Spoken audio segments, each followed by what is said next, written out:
Hey folks, how you doing? Ron Raymond here from the Raymond Report, along with the big Ragu, Christian Nalli. And Chris, how you doing today? Ronnie, what's up, my man? How you doing today?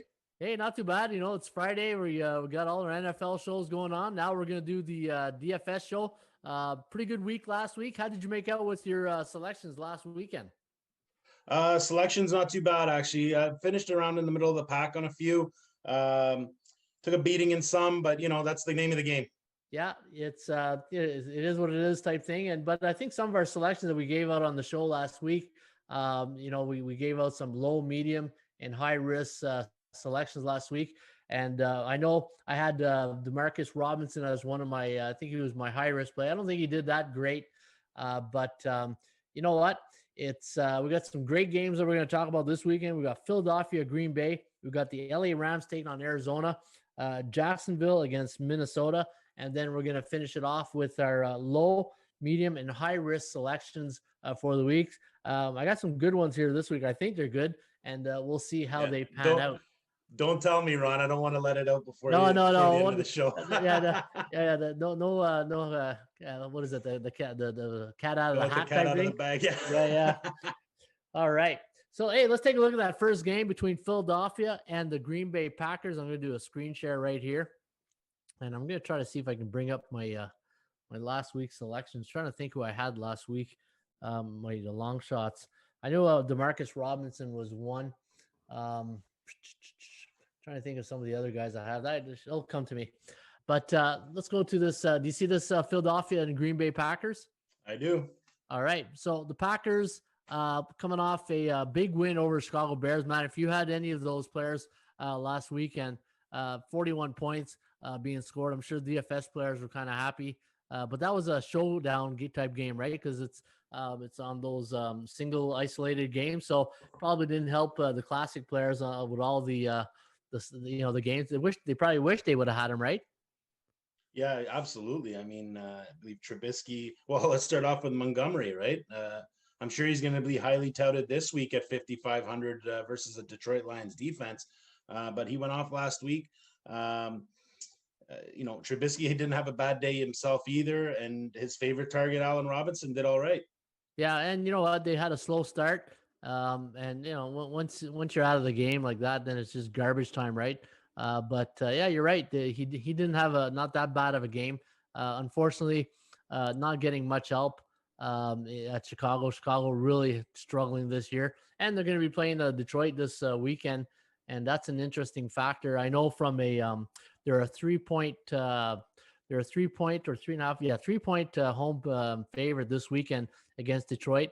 And I had a good stat this morning when I was talking about that game. In fact, it's right here.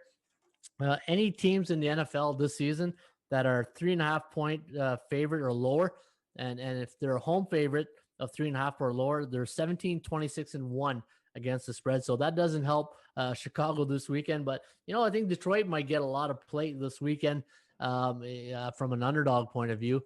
But back to this one, how many times can you take Aaron Rodgers in the DFS, like back to the well type thing? Like, I know Rodgers has been, solid, from a team point of view, but from a DFS point of view, is he worth consideration this week at 6,800? Absolutely. I mean, he's a quarterback that could be up there at the 7,000s, right? Like, I mean, we know the productivity he's going to give. I mean, you look at some of his numbers this year have been great. I mean, he's last week 25.6 DraftKings points. Week before that 25.7. Week before that 29.4, 31.9, 20. I mean, he definitely produces, and at 6,800, I'd pay up for an Aaron Rodgers this week against Philadelphia. Yeah, and if you look at his projection on ownership this week, and it's at 9.4%, and he's let me see here, he's 6,800 this week. The only two ahead of him are Deshaun Watson at 7.5K and Russell Wilson at 7.7K. And Wilson this weekend going to host your football giants, the G-Men, this weekend. That should be an interesting one. But looking at this one here for the Green Bay Packers, you got Aaron Rodgers at 6,800, Aaron Jones at 7,200. And then, you look at the other side, Carson Wentz, man, those interceptions are really hurting him this year, turning the ball over a lot. Carson Wentz, 5,400. I don't know if you take a risk. And here's the thing with Carson Wentz. He plays in Philly. Philly's not a dome, situation team. They're not playing it in the heat like in Miami or Tampa Bay.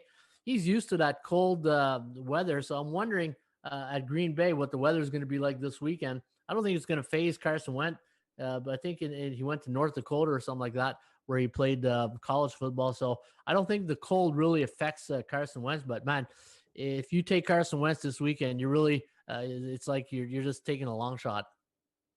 But you know what the thing is, though, Ron, and we've talked about this in the past with how to approach some of these your picks. Okay, when you're playing DraftKings or FanDuel or any of these DFS sites, you got to treat some players like stocks. Sometimes they're going to be up, sometimes they're going to be down, or when to buy low, right? Yep. So with this matchup with the Packers, I think as far as the weather goes, I think it's pretty clear. There was some clouds and some overcast, but nothing that's going to affect the passing game. 5,400. I mean, I think it could be a good play with Wentz, because he does target many different receivers in the offense. You could turn around and save that money, use that on Wentz for 5,400 and then be able to spend that little extra money on some other players that you might want to plug in your lineup. Yeah, when you look at his weapons, he's got Fulgham at 5,200, Ragu at 4,500, Craig Ward 34, Alshon Jeffries, man, what a disappointment. He could really be helping this team right now. You got Arcega Whiteside at 3,000, Hightower 3,000. But when I look at this Eagles team, Boston Scott is probably a guy you want to look at. And then on the other side of the coin, you got Davante Adams, who's just 9,000, but he eats up a lot of your salary at $9,000. I don't know. Do you consider Davante Adams this weekend? I mean, yeah, you really got to think about paying up for that $9,000 because he could go off. Again, you want to try to when you're looking at a player's salary, you want to multiply it by 3 to 4 times, and as far as what points are going to come back, as far as are you going to get that 36 points out of Davante Adams at $9,000? Maybe. That's something that you gotta if you're gonna pay up for a $9,000 Davante Adams, you need to be a little bit more creative too now with your other spots as well. Yeah. Because you look at the other, there's running backs such as Dalvin Cook, that's at 9,500. You got Derrick Henry at 92. So there's some other high up players that you might want to plug in your lineup. So you really got to be creative. Yeah, and then you got so the weather I'm looking at this weekend. 1% chance of snow, 33 degrees, 6 miles an hour wind, north wind coming in. So the weather should be Green Bay like for this time of year. So I think it's not going to be a huge factor. The one thing though with you got to consider with the Green Bay Packers, the tight end Robert Tonyan, right? Only 3,700. That's a pretty good deal for Tonyan, who's having a pretty good year when you think about it, right? He is, and just looking up some stats here with Tonyan, he's got 7 touchdowns on the season in 11 games. I mean, considering the arsenal of weapons they have that Rodgers has over in Green Bay, that's pretty impressive for a tight end spot in that offense, right? Oh yeah. Let's see, like he's had 42 targets, has 37 receptions, 458 yards, the 7 touchdowns. I mean, he's catching 86% of his passes thrown to him. So that at 3,700, I'd say that's pretty much a safe bet to plug him in your lineup. Yeah, and 17.7 points last week, 15.4 the week before. So and we're getting to that point of year where it's getting a little colder, and the quarterbacks are getting the ball off quicker, and that short 5-yard look into the 6'6" type tight ends is pretty attractive, this time of year in the cold weather games, especially with teams that use their tight end. And Roger does seem to use it, especially in the red zone, right? Absolutely. I mean, even sometimes, just even outside the red zone sometimes. But definitely, like I said, these numbers on Tonyan, they're very impressive at 3,700. So if you were to play any of these Philadelphia Eagles players this weekend. Who are you looking at? Well, right now, I think Zach Ertz is now off the IR. He's listed as questionable, but it looks like Peterson's pretty optimistic that he's going to play. Again, it is tough because now with all these weapons back in Philadelphia, the ball will be spread out a little bit more. I always like the tight ends. Like Goddard had a great week last week. I think he had something like 10 targets, 7 catches, 75 yards and a touchdown. So he ended up getting something like 20.6 points. We know how Philly is. Like their strength is in the slot and at tight end. So I would keep my eye out on guys like Goddard at 4,300. A guy that I do like is Greg Ward. I always seem to lean towards him. Like I said, he could break your heart at 3,400. So those are the kind of players that I would be looking at this week in Philadelphia. Yeah, and you look at that Eagles defense, it's ranked 16 in the league, giving up 25.18 points a game, where the Packers, on the other hand, I'm trying to find them right here. Green Bay Packers. Where are they? I thought they were more in the let me see, the Packers, where are you? There you are, ranked 19th, giving up 25.73. So 25 points again. The Eagles have a better defense points against, but not by much. We're talking like a 0.6 differential here. So pretty similar. But what makes the difference is the Green Bay Packer offense. And if we look at the last 2 games, they scored 72 points in their last 2 games, where Philadelphia averaging 17 points. Look at this in their last 3 games: 23-17, 22-17, and 27-17. So, I don't know if I'll be looking at any of the Eagles players this weekend, but again, if you take Adams or, even Rodgers, to me, that's the core players that I'd be looking at on the Green Bay Packers side. Maybe Tanyan as a tight end, but I don't know. If anything on Philadelphia, I think Barton, the Boston Scott, but he's not the cat's out of the bag now. He's at 6,000. He's not a secret anymore, right? Well, I think, and this is something I've been noticing all year with DraftKings, especially with the running backs. When you have those running backs that are questionable or injured or whatnot earlier this year, and then would be a last minute, cut from the lineup that they weren't playing, you were able to afford a starting running back at like $4,000. So if you look now too, like look at those teams that have those prime running backs, such as Minnesota. If you look at Madison, he's priced up to like 6,900, and Cooks apparently he's practiced all week. Obviously, his reps were capped, but 6,900 for a backup running back. DraftKings I think is trying to cover their backs, I guess, if these starters don't play on Sunday. So like a Boston Scott, $6,000, that is high. Especially with Miles Sanders just getting warmed up now, coming back from the injury a couple of weeks ago. Yeah. And let's be honest, Philadelphia is not having the season they wish they were having. It's not the same Philadelphia Eagles a couple of years ago when they're playing in the Super Bowl, right? That's right. I mean, we remember who the quarterback was in the Super Bowl, and it wasn't Carson Wentz. Yeah, but he's not doing too well either, though. No, hey, but you know what? Sometimes guys are best. There's the number 2s. Look at my Giants back in 1990 against your Bills. Jeff Hostetler off the bench after. Okay, easy now, easy. I'm just making a point. I'm not trying to. Don't be so sensitive. Come on, you lost 4 Super Bowls in a row, man. Why do you got to bring up 1990? This is 2020. Yeah. I'm just saying. I'm just trying to make a point here. But anyway, wide right. But I look at it this way, and Ron, we've talked about some games that you could stack both ways. This could kind of be one of those games where you maybe take, Rodgers with Adams and a Tanyan and come back with, a Sanders and possibly, a Goddard. It could be one of those games. It could be a back and forth game, right? So, I mean, a lot of crazy things happen in the NFL every Sunday, and that could be one of those things. Yeah, you never know. Mm-hmm. All right, let's talk about the LA Rams taking on Arizona. Looking at this game, this total here is at 47.5. I'm just going to do double check while we're talking here to see exactly. Our line sometimes can be all over the place, but the big question mark here is Murray's shoulder. Is he going to be okay this weekend to play, and is he going to be limited? We've seen in the last couple of games, a couple of games ago, he got sacked really hard, and he wasn't able. I think it was against the Seahawks game where I think it was the Seahawks game, and he got up and he wasn't able to. He went to the sideline. You saw he got some attention, some heat thrown on that shoulder.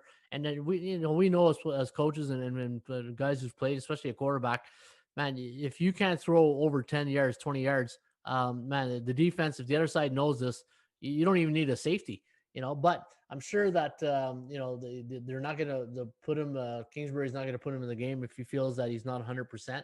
But looking at this game, I think this is a great bounce back game for the Rams after facing that tough 49ers team last week. And I think they were just in a bad scheduling spot because they played the week before on a Monday night. They were on 5 days rest, play a division rival, which they've lost twice to this year. So going on the road, you got none to lose here. You don't have to worry about all the home, distractions, even though there's no fans and all that.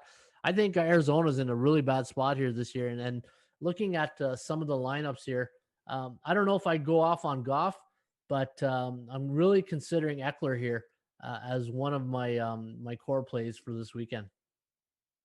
Sorry, Austin Cam Eckler for the Akers. Chargers? Cam Akers, sorry.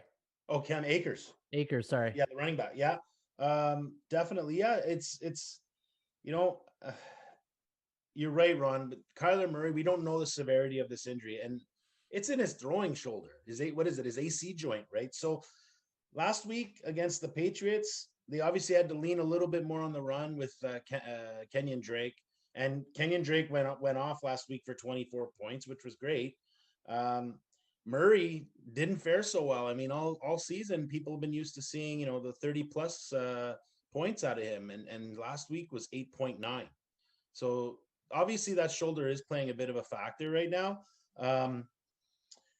If so, you're right. You got to keep those passes a little bit shorter. He's not going to be airing it out to like Hopkins or, anyone else that is a deep threat for Arizona. On the Arizona side, I really, I'm looking at some of the prices here between Christian Kirk, Andy Isabella.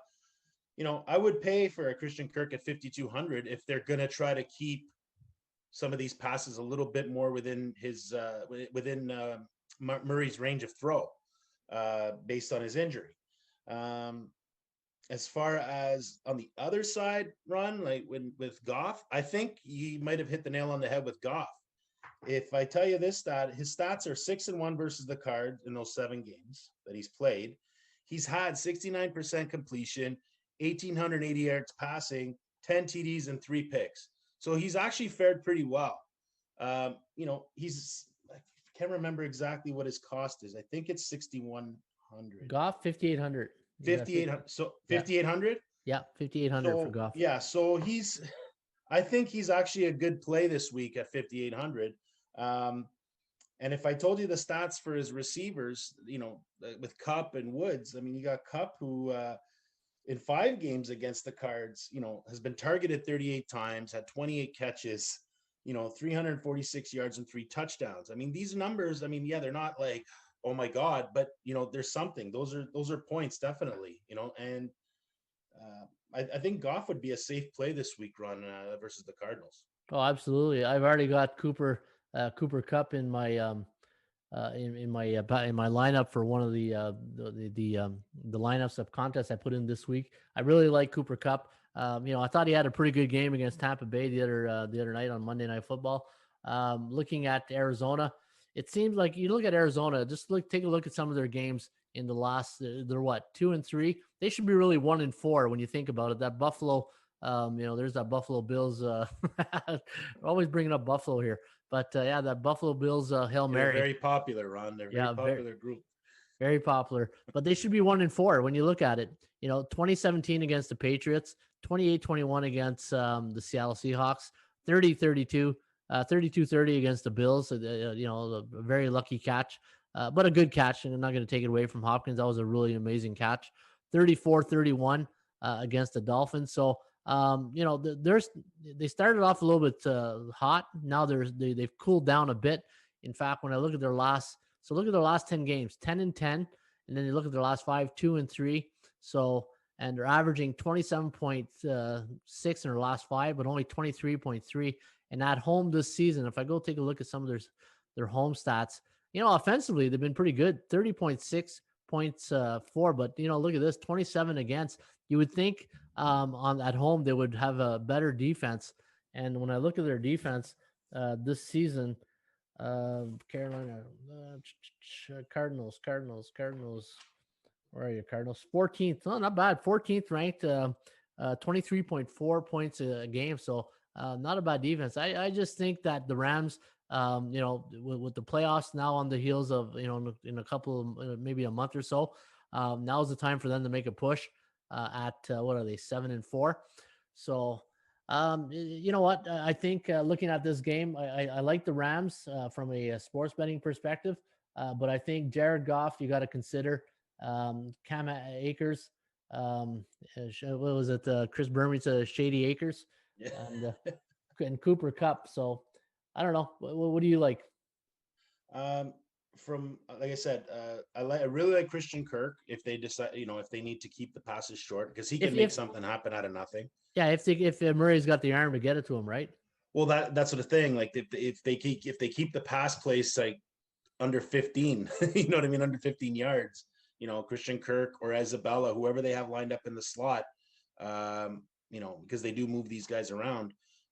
They could come out, they could pop off for some big points. On the Rams side, like I said, I like Goff. I like, for the cost, I like Josh Reynolds at 4,200. Yeah. I think, he's, since the bye week, the last 3 games, he's been targeted 22 times, has 16 catches, 166 yards, no touchdowns, but he's definitely getting the looks. And especially versus this Arizona Cardinal defense, they have a weakness in the slot. So, and that's where Reynolds plays. So, that's one player that I would want to keep my eye on, especially at that price of 4,200. Yeah, it's a pretty good medium range price because when you're juggling your lineup and you're trying to make the salary cap fit, that's something you got to consider, those mid pack guys. But the only thing that worries me a bit again is the total's 47, and I wish it was a little bit. If it was a little higher, then the bookmakers would be expecting a higher scoring game. But looking at the end, you're up against the 4th best ranked defense in the league. So if Aaron Donald gets his way and he's in the backfield a lot, could be a long day for that offense, right? So there goes all your passing points. All right. Absolutely, you're right, Ron. Yeah. All right. So let's take a look at the next game here, Chris. Let's go to the. I'm just going to bring out my sheet. Do you remember what we have offhand? Oh yeah, Jacksonville. We had Minnesota. Yeah, Jacksonville at Minnesota. Yeah, that's an interesting matchup when you think about it. Jacksonville, you know what? The last couple of weeks since the Green Bay game, you look at this 24-20 loss, even though they're losing, and look at last week, 27-25. The Steelers, everybody's losing to the Steelers right now. The Texans, 27-25. They're in most of their games. They're pretty competitive. And, Minnesota, nice come from behind win last week. They're trying to make the playoffs, and you look at their record. It's just I'm not used to seeing a Mike Zimmer defense being this vulnerable, in the season. But they got raided last year in the free agent market. They lost a lot of defensive players, so they're trying to rebuild that defense over there in Minnesota. Jacksonville 1-10. You're on the clock there, Jacksonville. Along with the, So, but looking at the matchups, is there anything that catches your eye here right off the hop? Honestly, Ron, looking at the matchup and what's appealing to me right now with Jacksonville is we know they pass the ball. I mean, okay, we're going to look at that offense. You think James Robinson, okay, running back. He's really, he's done very well in his rookie year. He is priced at 7,300 this week. And I would plug him in a lineup because he's going to get the volume. He's going to get the touches, and he's going to get the targets out of the backfield. I understand Mike Glennon will be starting this game. I also that Gardner Minshew has been practicing all week, but I think he is going to serve as the backup. He could get plugged in at any point of the game, depending on how, what's going on. Yeah. But what's appealing to me is the receivers for Jacksonville, and you can find some really good value here. Starting with DJ Chark, who's back in the lineup this week, coming off injury. He's at 5,400.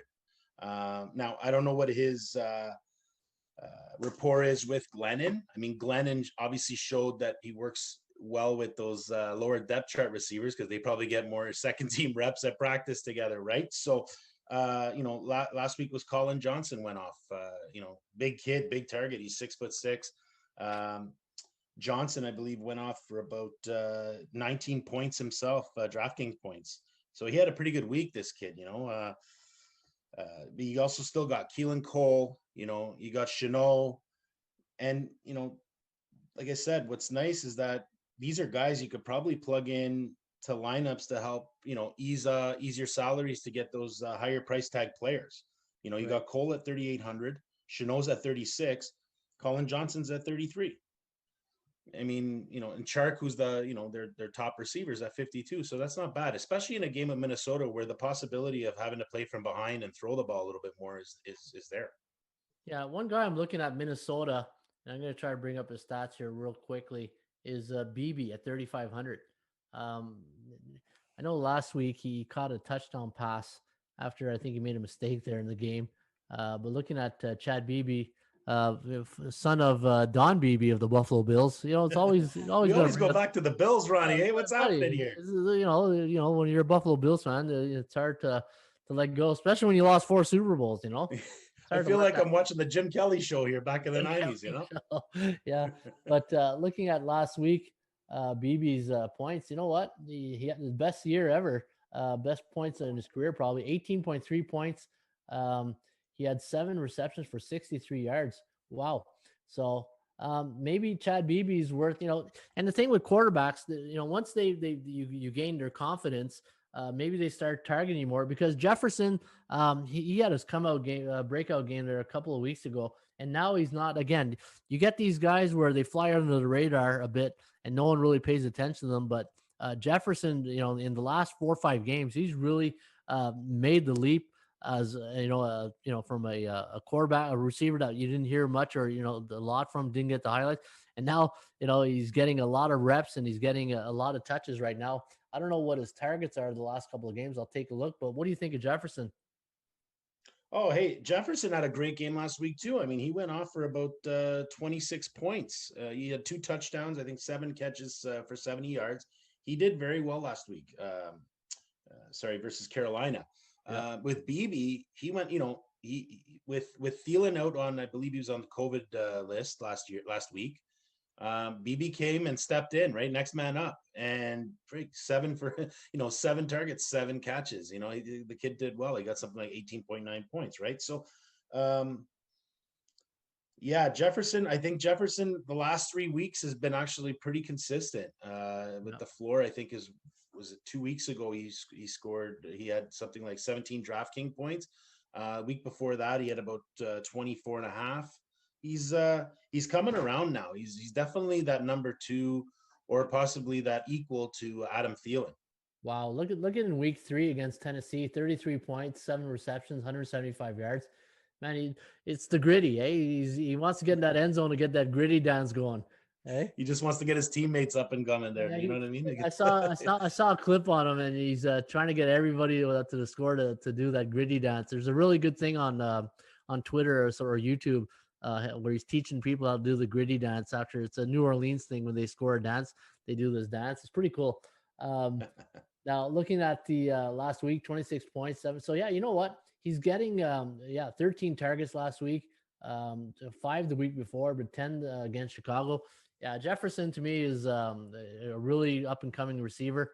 And Cousins, Cousins, if you can get him the ball, I think he might be worth a look here at what is he, 6,900. But BB, you know what, man, I would thought about that in my when I did my long shot, my low risk. BB might be worth a consideration. Maybe BB's, if you're trying to maneuver your salary cap, I think you got to maybe consider BB this week.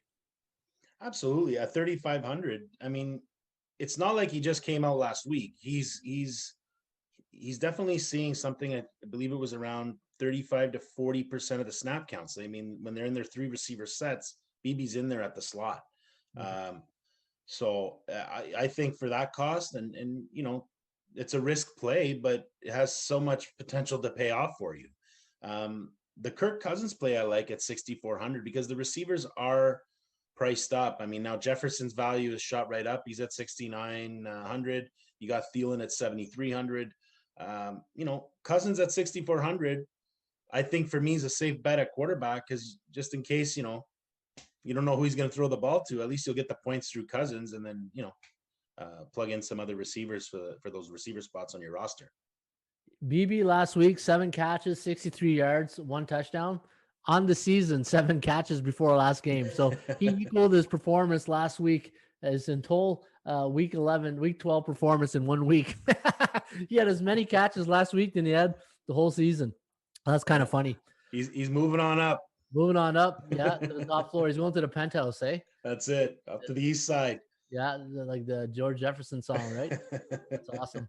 Yeah. All right. So we broke that down here. Let me take a look here. Glennon, we talked about. All right. Let's take a look at some of our long shots this week, Chris. I'm going to do a share here. There's the big Ragu. There's his mug. All right, buddy. Let's start with the low risk play of the week. Now, what we do here on the show is that we talk about the 3 games and then we throw in as if we're doing our lineup, a low risk play that we would throw in our lineup. And for this week, and low risk mean a bit of a higher price, so 6,000 and up. I'll let you start off with your low risk play of the week.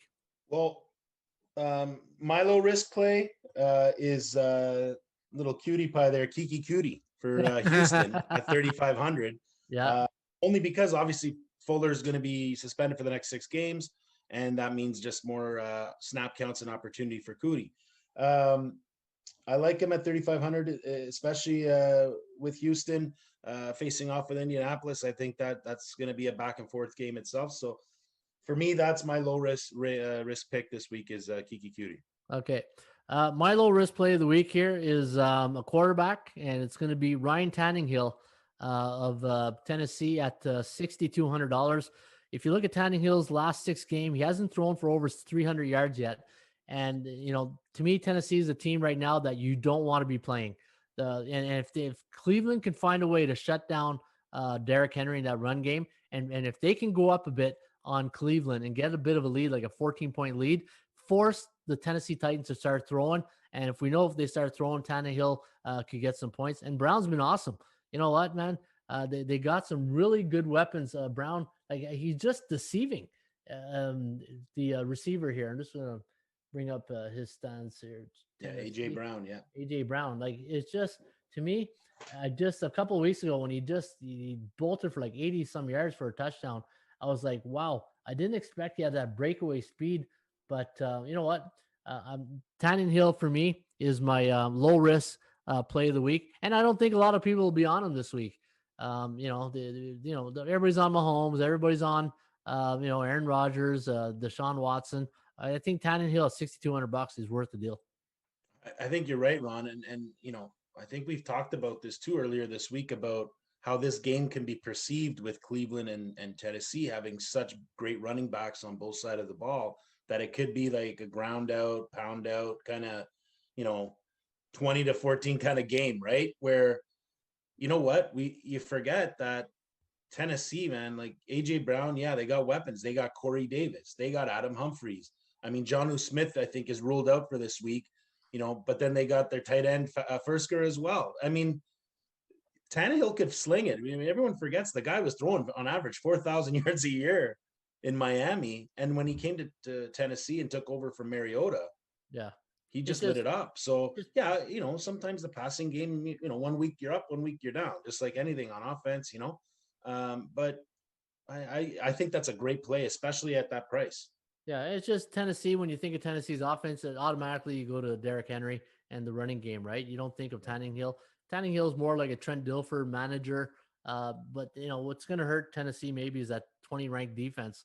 If they don't start playing better defense, it could be a quick playoff for them. But I tell you, they're a team I don't want to be playing right now. If I'm Kansas City, Pittsburgh, I don't want to be playing these guys. Look what happened last year, right? Yep. They shocked the world a bit. Yep. All right, let's talk about our medium risk play. I'm going to start this one off, Chris. I'm going to go with a team that I watched a game last week, and don't ask me why I watched this game between the Jets and the Dolphins.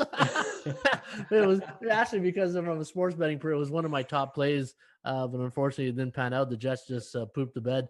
But but one guy who really impressed me last week, was probably his best game of the year, was Frank Gore. Frank Gore at $4,400 had his best rushing stat of the year, 18 carries for 74 yards. And if you look at his last two games and in the last 3 or 4, he's progressing, getting more reps, getting more yards. He's getting better with age. Frank Gore, $4,400. It's a medium risk for me, but I think it's worth a shot here against the Las Vegas Raiders, who really, when they come to the East Coast, have shown the struggle a bit. And look at last weekend against Atlanta, right? So I'm hoping Frank goes off on the Raiders defense this weekend. I love that play, Ron. And the reason why too, Darnold just came back last week, and when a quarterback comes off injury, you want to ease them back in slowly.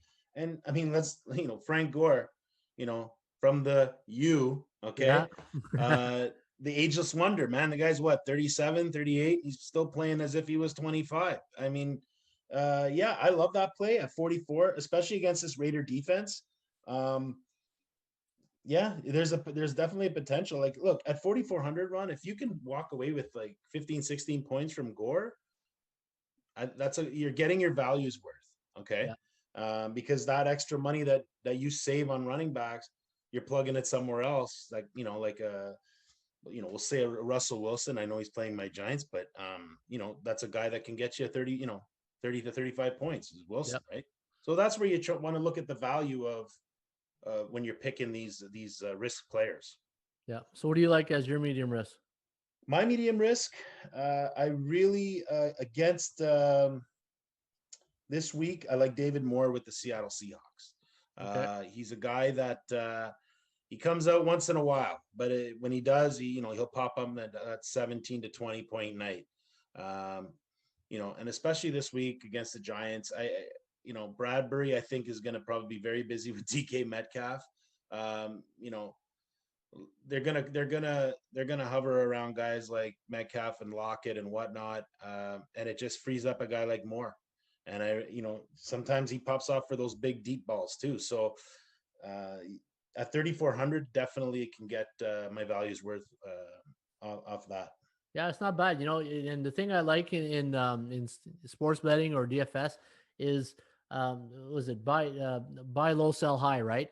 And right now, when you look at the situation with Moore, he's only had 8.5 points last week, 2.5, 3.8. But before that, he had 17.1, 13.6. So, he's in a perfect spot to get him right now at good value. And I think that's a really good play right there on Moore this weekend. And Joe Judge and the 9th-ranked Giants. You know what? We talked about this morning on the show. What a great job Joe Judge has done since the last 4 weeks when he did that, took that stance with his O-line coach and Golden Tate. A lot of respect in that room now for Joe Judge. Not that there wasn't before, but sometimes you got to go through the process before you really, what do I always say? It doesn't come out in the wash, comes out in the rinse. And right now, I think Joe Judge and the Giants are playing really. It's too bad Danny Dimes won't be there this weekend, but you just got to shut down Metcalf and Lockett, and then just shut those guys. It's scary, man. It's go to that third read, eh? Go to that third read more. Yeah, David Moore. That's it. Third read. Hey? Yeah, we talked about it last week about the Joe Judge experience, and I think the guy came in total old school coach, right? With these new school players, and you're right. I think it took that one action to take, to stand up and say, you know what, I'm not, no nonsense here. Yeah. And probably woke up a lot of that locker room and they're like, oh, okay, he's for real, so can't push the envelope anymore. What's that? Can't push the envelope anymore. That's right. They tested him and he Awesome. All right, let's talk about your high risk pick and I'll let you go off this one. Okay. So my high risk pick is coming out of that Green Bay Philly game. I like, you know what? And at 3,000, Alshon Jeffrey. Oh wow, we just said talked about him. Yeah, so I really with Jeffrey, okay, he came back about 3 weeks ago from his injury. Not really. I mean, versus the Giants on his, his game back, he only got about 27% of the snap counts and one target, no catches. Second game, his snap count decreased to 7% versus the Browns, received 2 targets, Yeah. 0 catches. But last week, this is what kind of opened my eye a little bit. Versus Seattle, he got 49% of the snaps on offense. Was targeted 4 times, got 2 catches, 15 yards. Now, nothing to really, go crazy about. But with the potential of what can happen in this game, and Wentz definitely needs that, the guy was a Pro Bowl receiver. You know what I mean? Exactly, yeah. So, Wentz definitely needs whatever support he can get. At $3,000, what am I risking? Yeah. So that's, high risk, yes. But the potential of a payout, I really like Jeffrey this week. At 3,000. And high rewards if he pulls through for you, right? And that's absolutely, and absolutely. Let's be honest, the way you win money, the big money at DraftKings or FanDuel, whatever you're playing, you got to take these type of players that just have that breakout week that no one talks about, because everybody's on the the Mahomes and the Javon Adams. Everybody is on them. So yeah, no, that's you know what, I don't know if I'd play him. To be honest, because but I like your way of thinking here. I like the way it's like, you know what, go against the curve here, the swim against the current. No one's going to touch it. And if he has a big game and Wentz can get on the ball, that could pay off nicely for you right there. All right. Yeah, absolutely, Ron. And I think with, what do you say always, when it comes to even handicapping, is try to be contrarian, right? So, yeah. It's a great contrarian play. Yeah, you gotta treat it the same for DFS at times. I'm not saying for all 9 spots, but that one, you gotta kind of go through the weeds and see what's there, because sometimes you find something valuable. Yeah. All right. I'm gonna take I'm going long shot here, and I'm gonna go with our arch nemesis in the NFC East, the New England Patriots. I'm gonna go with Damiere Byrd this week at $3,900. Playing the Chargers the Chargers, they're the bad news bears of football right now. They just cannot catch a break. You got Belichick against Anthony Lynn. I think Belichick will eat his lunch. I just see Damiere Byrd here having a really big day. Last week, 7 targets, 3 catches, 33 yards. My problem, like you said, high risk, high rewards. If Cam Newton's only thrown 4 touchdown passes all year. That's that's an RPO type quarterback, right? Somebody's got to tell New England they're not at Auburn anymore. They got to start throwing that ball downfield. But before that, the game before, he had 6 catches for 132 yards for 26 points. So if we can get Cam Newton and Damiere Byrd on the same page here, man, I think there's a potential to get some really a lot of points between these two. And it's San Diego. It should be a nice day. Hopefully the sun will be shining, and hopefully we can rack up a lot of points here. In fact, when I look at the last couple of games, 8 targets last game against Arizona, 7 the day before. So, 15 targets in the last 2 games. That means Cam Newton's starting to get a little trust factor building up with Damiere Byrd. So I'm going to go with Byrd this weekend, and that's my my high risk long shot play of the week. Yeah, I like that pick, Ronnie, because Damiere Byrd, he did go off 2 weeks ago, but all year he's the guy who's never off the field. Mm-hmm. He's on for about 97% of the time on offense, and eventually something's got to give, right? Like they're gonna, especially against this Charger team where you might have to go back and forth and you'll have to throw the ball. Better option than that. I like that pick with Byrd. Yeah. So how many Nespressos are you going to have there today at Bella's? Well, you know what? They're in a good mood. I mean, I'm in Steeler country here. They're happy at 10-0, right? So That's it. I'm I not think gonna the go there. espresso's flowing a little free today. So, maybe I might get a cannoli thrown in there as well. Let's see what happens. That's it. I'm going to Lestrada.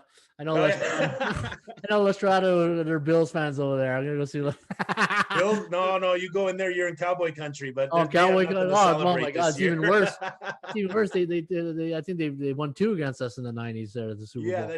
Yeah. Okay, yeah, I'll be there's going not to much. Bellas. There's not much talk about the Cowboys Yeah, over I'll go there to Bellas. these They're an days. AFC team at least. They like, right? What's that? Sorry.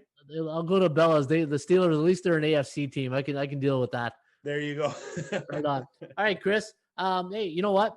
Last week, let's go to handicapping real quickly. What a great start you had here at atsstats.com with your picks. You went 3-0 with your selections. You had the over in that Minnesota-Carolina game. You won with New England. Great pick right there.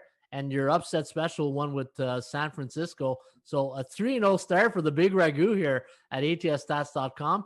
And looking at this weekend, you're going to have your picks up again at our website, ATS Stats. How many selections can the people expect that you'll be posting this weekend? Just reviewing over the games there, Ron. But I'm looking at maybe I'll put out my free pick, and possibly three picks as well. Okay, so you got you're looking at 3 games this weekend, and you'll have a free selection. Awesome. Yeah. All right, I got my selections up already. I got a couple of four college football selections up, and I got my 5 normal. Actually, I got 4 sides and 1 total. I love a total this week in one of the games, and I also got my upset special that people can get at atsstats.com. And we also got other great handicappers with Ross Benjamin, who's absolutely on fire with his 10-star, your Paisan buddy there. My Paisan buddy. Yeah. So Ross is on fire with his 10-star, and Chip Chirimbus is just killing it right now. Go look at Chip Chirimbus' last 25 selections, and I think he's like 19-6 or something like that. Just it's off the charts. But you know what? A lot of good handicappers right here at atsstats.com. And no, this is a good show, Chris. I like the thing. I'm not, and like I said this before, I'm not a big DFS expert. I'd like to dabble in it, and once hockey and NBA comes, to me, it connects me closer to the players, and then I can make that connection, and it keeps me engaged on the injury reports too, which I also do. But when you're tracking players by players, you're more, man, you probably know the players better than themselves because you're looking at they probably think you're a doctor checking their charts every week. Well, that's the thing. Like I said, Ronnie, as soon as that slate opens up Monday, man, I'm on it, right? So, yeah. and I'm on it throughout the whole week. So it's, definitely, yeah. You without even looking, you'll know. Oh yeah, so and so, yeah, he's injured with a high ankle sprain, like, you know what I mean? Yeah. So, yeah, definitely. It's definitely it's a lot of work, but it's rewarding at the same time. Oh, absolutely. Yeah, no, for sure. All right, Chris, have yourself a great weekend, and may all the winners be yours. All right, folks, thanks for watching the Raymond Report DFS edition for a Friday, a football Friday DFS style for the big Ragu, Christian Nalli. I'm Ron Raymond. This was the Raymond Report, sports betting podcast, DFS style for Friday, December. I was going to say November, but no, we're December 4th. Folks, have yourself a great weekend. As always, shop for value, play those percentages. We'll see you back shortly with another Raymond Report.